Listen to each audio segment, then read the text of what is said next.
We're at Hippie High, Clearwater's original tea house, waiting for Keith Thurman, long presumed to be Floyd Mayweather's successor in the welterweight division, and perhaps he's the best fighter on the planet. What most fascinates me about Keith is he's a creature of abundant contradictions. Keith will talk all day long about loving kindness. Keith meditates, but Keith will also kick your ass. Keith is very fluent in the art of violence. What's up? Good. See, you love this game. A lot of fighters come to think of it as a very difficult game to love. It's hard, man. It takes everything from you. You're out there all by yourself. You're always trying to promote yourself. Everybody wants to claim that they're the best. As a fighter, your value goes up mostly with every victory. But the one thing that does happen, just like in the stock market, you take a hit, you take a loss, you don't represent yourself to the fullest or to the best. What happens to that marquee value? It drops overnight. For a long time, though, you were presumed to be the guy most likely to succeed Floyd Mayweather. How did that make you feel? It's an honor to be perceived in such a manner.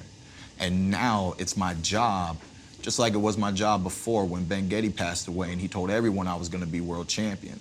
It's my job to prove these writers right. At what point did you start thinking of yourself as the rightful heir? Every fight at this level is a tough fight. Anything can happen in the ring. It's about challenging oneself. It's about creating that legacy. Why don't you take me back, show me where you're from. Come on.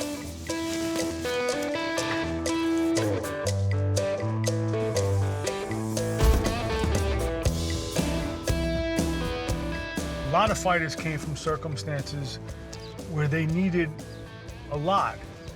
And I see guys use the car as an object to show how big and bad the owner is.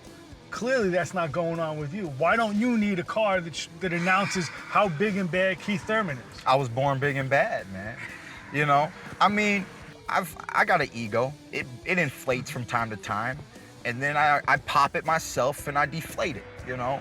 And buying this was a way to not use my ego and to deflate that and to do what was necessary and not really just do what I desired.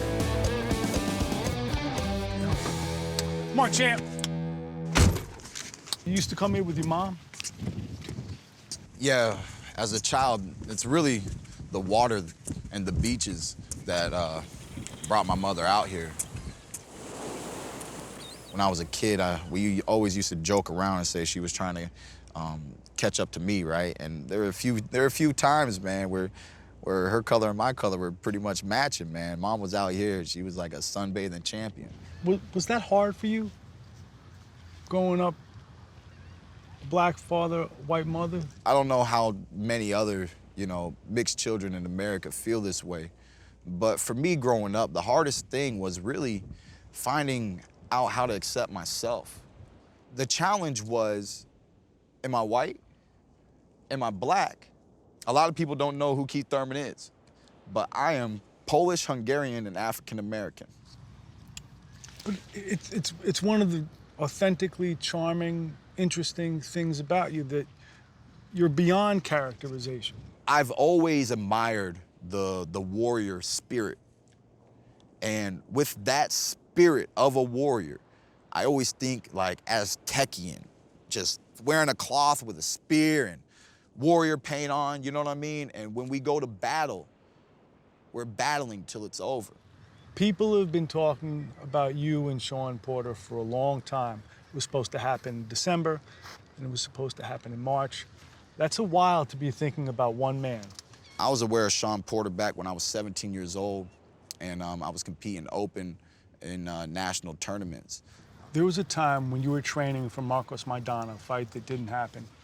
Shawn came down to help you work in Clearwater. How did those rounds go? I have tape on that, and I actually watched it.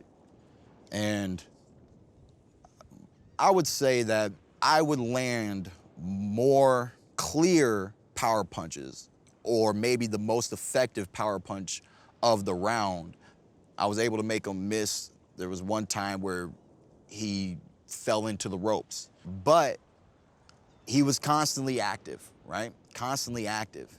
And judges like that style as well. I could see how Kenny Porter might be looking at that film and saying, see, you let Keith rest here, but you should have just been on him. You should have just been on him. If you get on him more, you get on him more. You know, I could see how they can take the film and possibly build up a strategy on how to win, you know. But at the end of the day, smart fighters win, dumb fighters lose. I think my offense and defense are superior to Shawn Porter.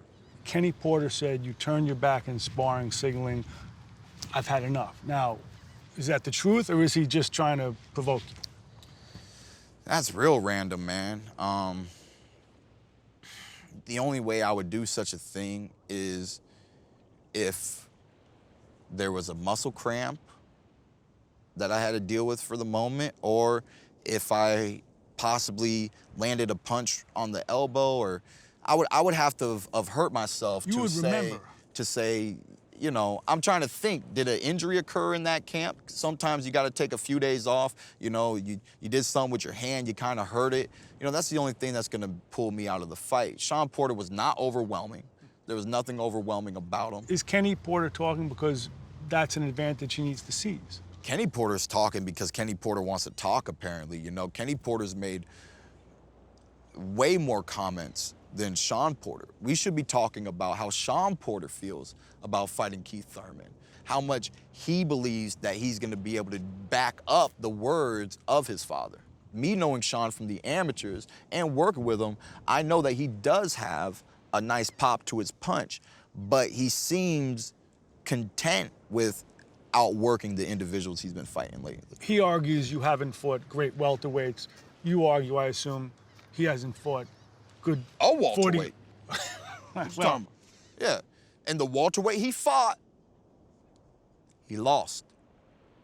There's a part of me, and maybe it's the part that keeps coming out of Kenny's mouth, that really wants me. Really, I want to hurt Kenny through Shawn. Shawn is being respectable to me as the current champion, as a friend, and as just a world-class fighter in general. Kenny Porter will be a humbler man after he sees his son, you know, being defeated. But if I knock Shawn Porter out, I recommend he get a new trainer. The Bible says that there's a time to plant a seed, there's a time for sorrow, there's a time for this, there's a time for that, and there's a time for war.